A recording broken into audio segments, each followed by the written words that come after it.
Yeah. You know what I'm saying? Like, he's not ugly. No, he's not ugly. There's nothing about him. He's that's ugly. workable. How about I'm with your cuter, so it's guys' okay. background in therapy and all this stuff, and you're aware of all these things?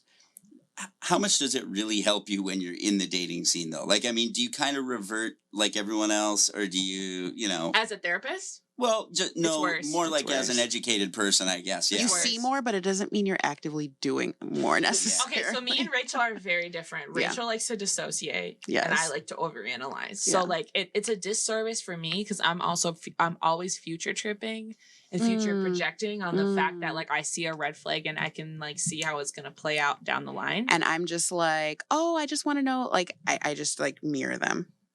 What does disassociating mean in that context?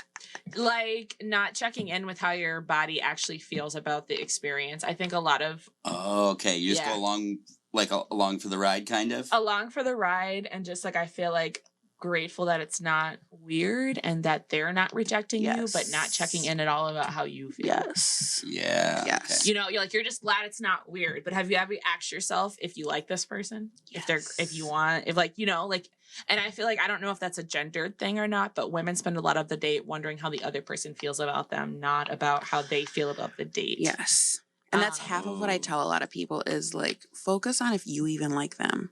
Yeah. Which is hard. It's hard when you're nervous. It's hard when you're out of your body. It's hard when you don't know somebody. It's hard when you're like, when you have a lot invested in it. And it is a good reminder just to slow yourself down.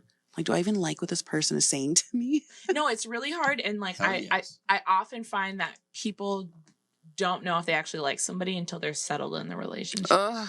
And then they start to like, oh, I didn't even think about if I like them. I just thought about the fact that they look great to me in all these ways. And that's why I feel how I feel. But I haven't really thought about whether or not like we have the same values or like I feel excited when I see them, And I struggle with that a lot with dating because like I kind of feel like an uche, like I have a lot of personality so I can cover it. But in my head, I'm checklisting.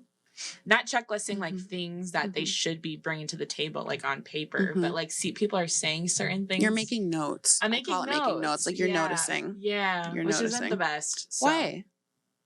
I feel like noticing like, hey, like I'm just putting a pin in that to like notice that maybe another time. I'm not like. I think future tripping is bad. Like inherently, like future tripping is like you're thinking you're about talking what about could future go tripping. wrong in the future. Yes. And so like for me, somebody's telling me something about their life or they're saying something that demonstrates they don't have a lot of personal insight. And then I'm future tripping about like how they're going to be as a parent, how they're going to be in a long-term relationship. And I think a lot of that, you actually just have to watch it play out. You don't know. Therapist or not. Yeah. Why is that bad though?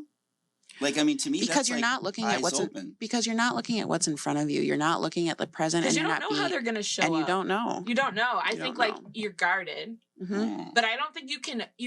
I don't think you can rush the process. Like I don't think being well informed rushes the process. Like I think you just have to see how people show up for you during life events. It's like you trying to cover your bases before the bases have been shown. Yes. Yeah. Yes. Yeah. I just want to round the bases. Yes. Literally, just go to all the bases, please. Yes.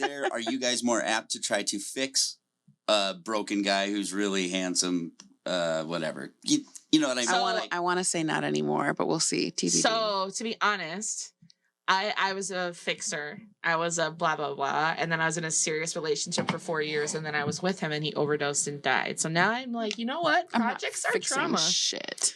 Yeah. Projects are trauma. Shit. So I definitely was like a project gal before. But now I'm not. I'm really trying to like harp on the like if that person isn't where like if where we are now isn't sustainable, then don't do it. Because what I'm realizing, which is so immature before, but what I'm realizing is like men don't want to be fixed. Yeah. Like it also feels bad to be with somebody who feels like you're a project and who wants to fix you. Like, it feels shitty. Oh, they're gonna love me when I'm this. Nobody likes that. Nobody likes that feeling. Everyone hates that.